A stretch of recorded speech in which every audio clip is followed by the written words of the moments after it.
This time we're in my garage for the long-awaited unboxing of Mythic Battles Ragnarok. It's a huge Norse mythology Kickstarter miniature set from Monolith Games.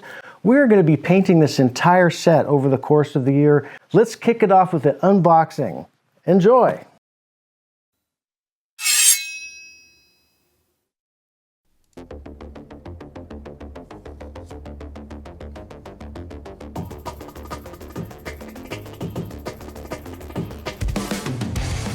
Let's kick it off with a bang and start off with the Destroyer's Box.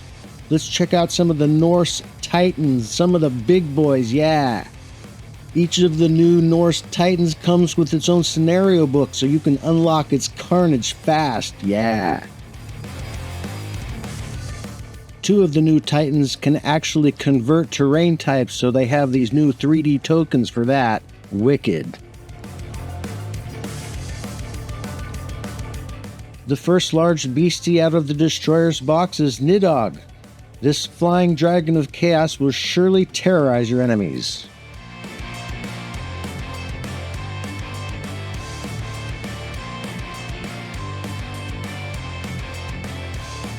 And next up we have Surt. This insanely powerful titan will surely barbecue your enemies. Not only that, he converts terrain around him into lava.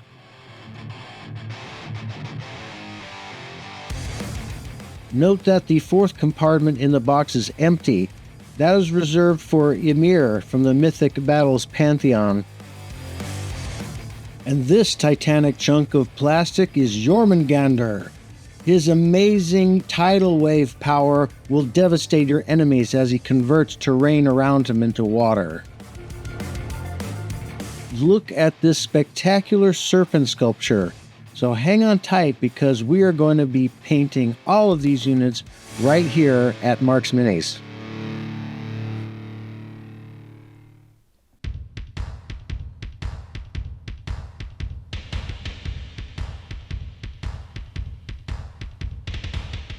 And now it's time to breach the gates of Asgard. Well, let's at least open the box and see what's inside. First, we check out the rules and scenarios booklets, noting their excellent quality. We now check out some map boards, which, as we have come to expect, are bright and vivid and of excellent quality.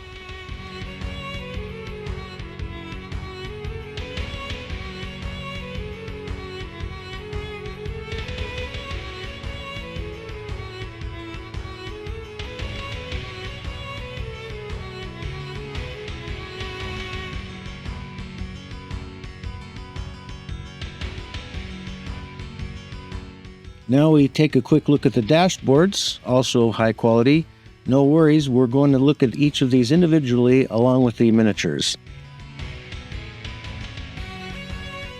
Note that these two units have tokens. The other markers are for deployment zones or for scenarios.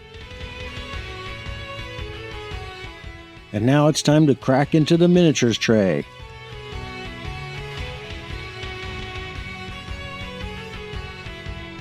First up is Son of Muspel. This 3-point scout packs a decent punch, is highly immobile, and can come back from the dead.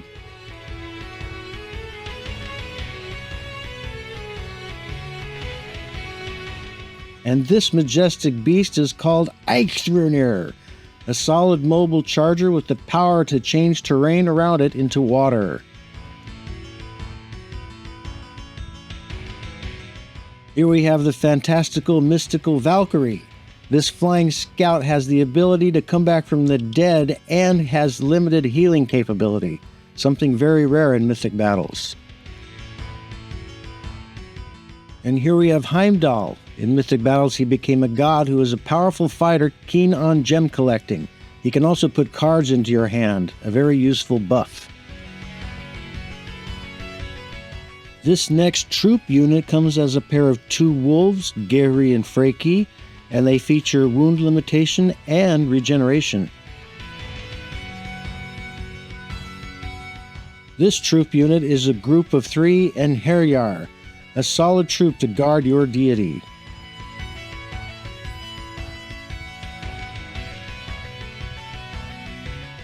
Next we have Hugin and Munin, a very nice 3-point scout, highly mobile, that gives you a good buff to your deck of cards. Next up is Siggy, a mobile 2-point gem thief with an assassination vibe.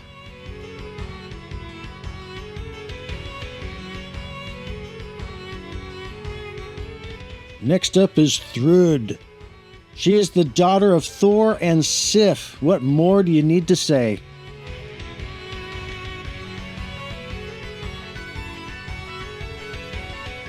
Oh my, look at this fantastic miniature of Odin, the Allfather. As you might expect, Odin packs a punch and is a suitable deity to lead any army into battle.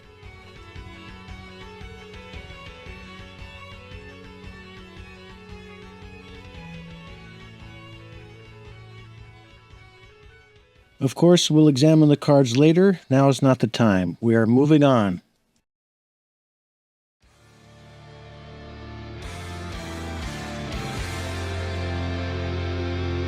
We're now going to crack open the Ragnarok Storage Box and take a quick run through all the core game components.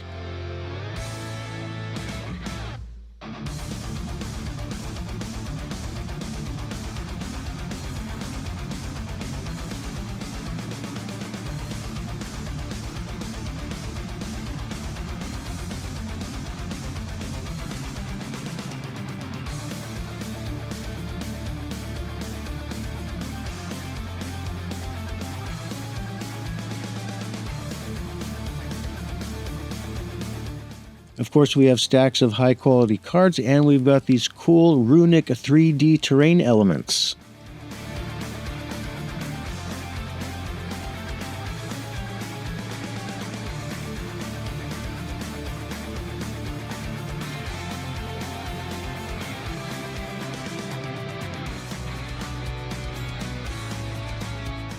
And of course, we have our Divine Stone markers, and we have stat clips with rubber braces that are optional to help keep them in place.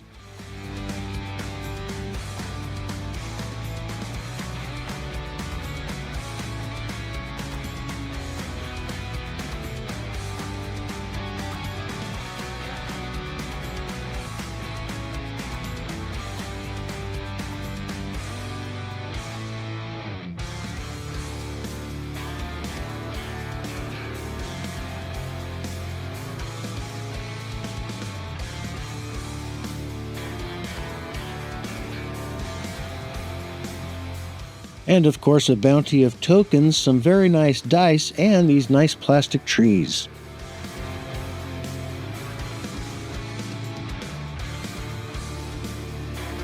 And of course more game boards. These are epic.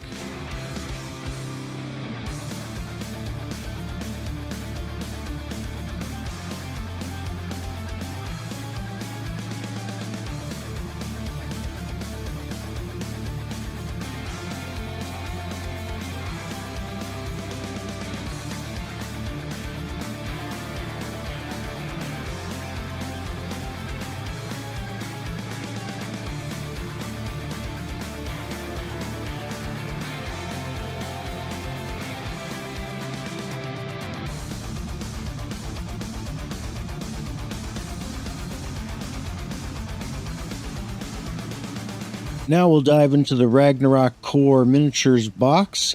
First thing we see is high quality rules booklets and the player aid sheets.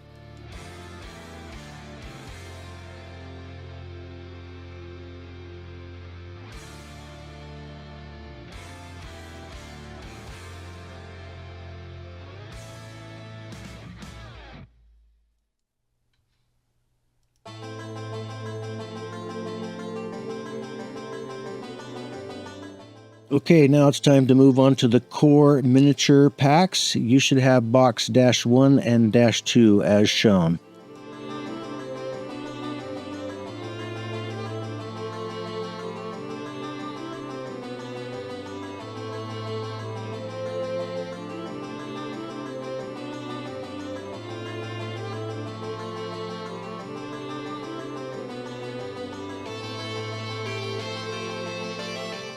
Okay, first up is Hrym, the Ice Lord. Moves fast, hits hard at range, anti-god, and he converts terrain into polar permanently, which is horrendous.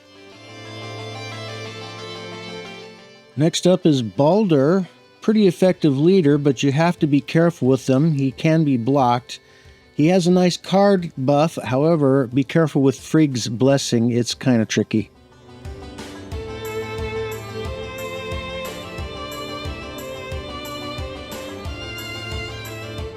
Your opponent should quake with fear if you attack them with a troll.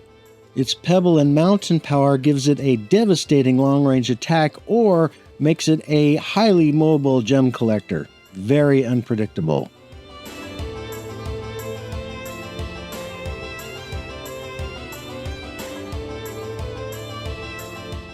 And here we have the goddess Sif. Really nice miniature here. Nice mix of talents, no worries about being blocked, and is best combined with other units that tax your opponent of Art of War cards. Want to make your opponent's life hell? Choose this goddess and use her life power in combination with the troop that has guard and wound limitation. Ha!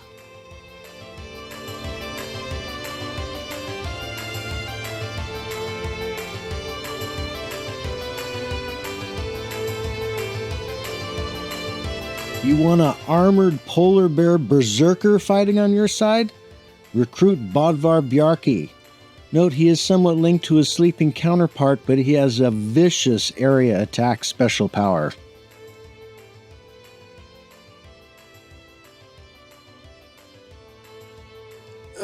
Who invited Grendel's mother to the party? What a hag. Well, she's going to be fun to paint, and she is quite the irritation to your enemy as well.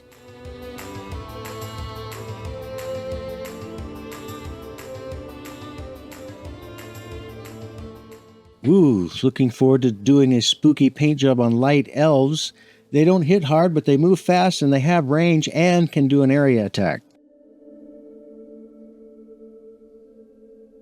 And who doesn't like dwarves? As you might expect, they're tough and slow, but hey, they ignore all terrain effects, including burning, swamp, and polar. As you might expect, the epic hero Beowulf is going to be pretty tough. I like him because he brings 2 Art of War cards to your deck, and his hrunting power makes him an excellent finisher. This cool miniature is Sigmund. Looking forward to painting his wolf cloak. He's only a 2-point hero, but if you spend an Art of War card, he gets a pretty serious buff. Here we have Sigurd, who's not bad because he can move 2 and he can trade vitality for rerolls. A great unit to lead your troops into battle is Lagertha. Excellent stats, and she forces rerolls. For an additional recruitment point, Veteran Lagertha has even better stats, and her heroic breakthrough power will prove to be quite popular. A good troop to lead into battle would be Shield Maidens. The combination of initiative and mighty throw would be pretty handy. Of course, Viking armies should have berserkers. These guys can climb and they can throw a good deal of dice at range. Another solid troop that can go berserk is Ulfhednar, which literally means wolf heads.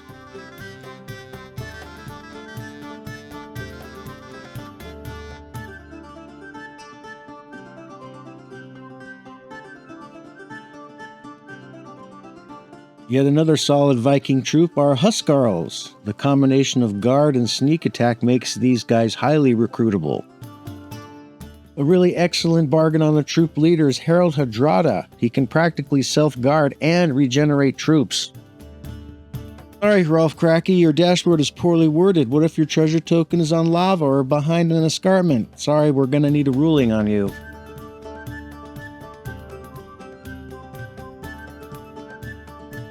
Another berserking troop is Jofur. Not all that great, but at least they move fast.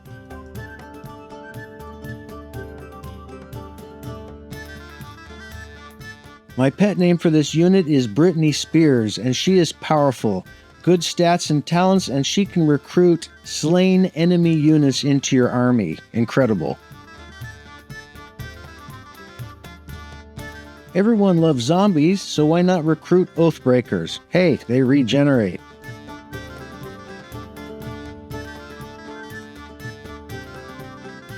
Take a look at Egil here. For 3 points, he brings a card and has decent talents, and he lets you draw cards, which makes up for his slow speed.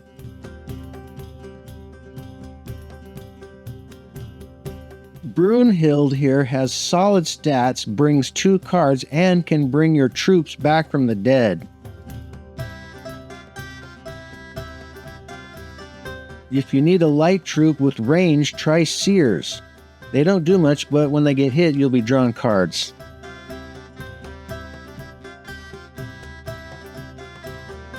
A good solid guarding troop are Varangian guards. Use them to guard your deity.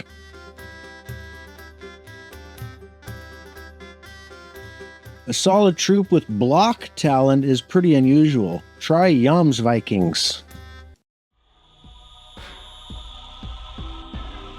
Okay, here we venture into the main tray of the core box. It's going to get apocalyptic.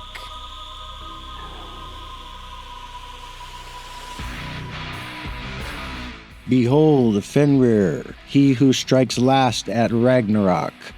He comes in 2 forms, ferocious monstrosity or amazingly powerful titan. Either way, when he shows up, the end is nigh. Irakin is one of the many giants that show up for Ragnarok. Her stats are awesome and she's fast as she rides a mighty beast.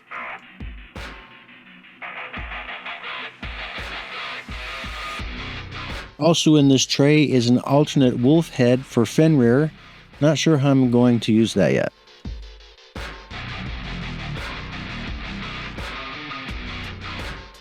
Fafnir is so powerful he always gets drafted. That's why we have limited drafts. If he's always available, he'll always get drafted. Boring. That said, he's a good counter for Fenrir and he's going to be awesome to paint. Near the middle of this tray is the mighty Thor. His stats are awesome and his Mjolnir hammer can hit any target on the board, ignoring obstacles.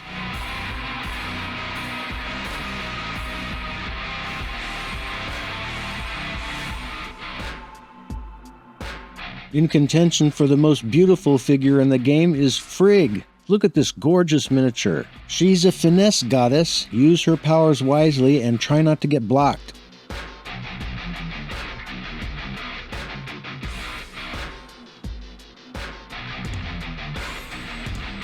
Everyone knows the goddess Freya, and she has a gorgeous miniature in this game. Really good stats too, and a limited teleport capability.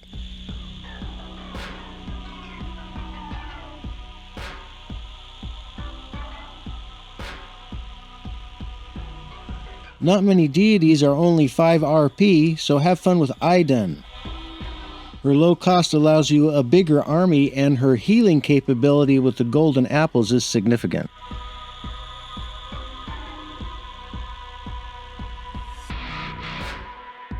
Okay, Skadi is also always being drafted because she has the most powerful missile weapon in the game. However, with the defense of 7, she's a bit thin-skinned. Do a limited draft, you guys, or she's always going to be drafted. Jeez, how dare. Garm here is one of the best 3-point monsters I've seen in the game. Good stats and powers all around, the best all-rounder.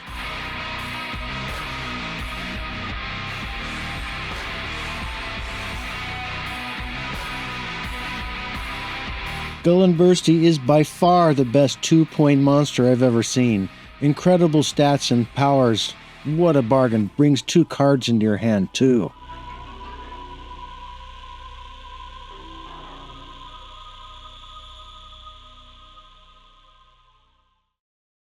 For 2 points, a Frost Jotun is not too bad, and he can come back from the dead.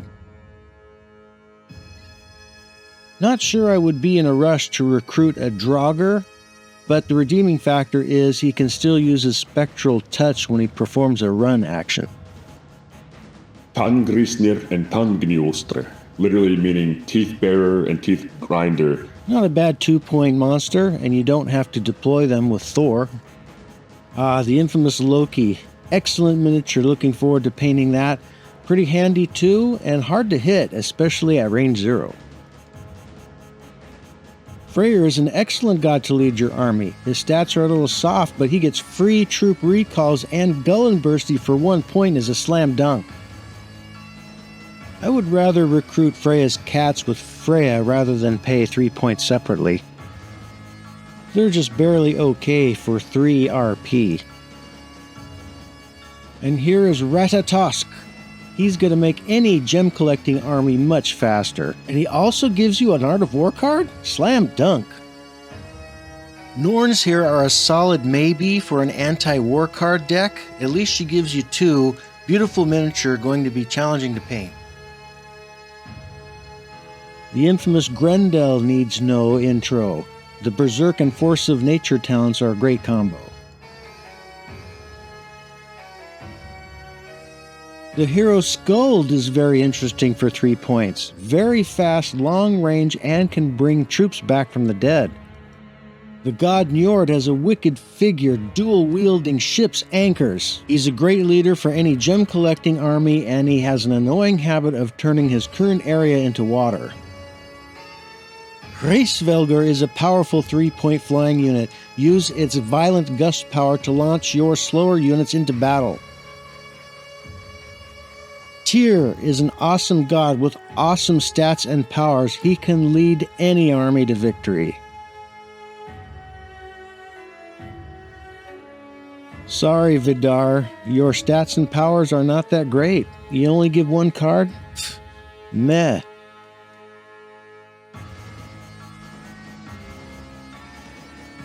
Utgarda Loki seems okay. If you've got Art of War cards, he could possibly take down a Titan with his Master of Challenges power. Mimir is a great choice for a gem collecting army. He will definitely speed things up with his ability to claim up to 2 areas away. For a war card depleting army, Angerboda is not a bad choice. She's tough and fast. Big reminder to subscribe now. We'll be painting this entire set right here at Mark's Minis, and you don't want to miss out. I've got a lot of painting classes scheduled in the coming weeks, and I look forward to sharing what I learn. Ragnarok is upon us.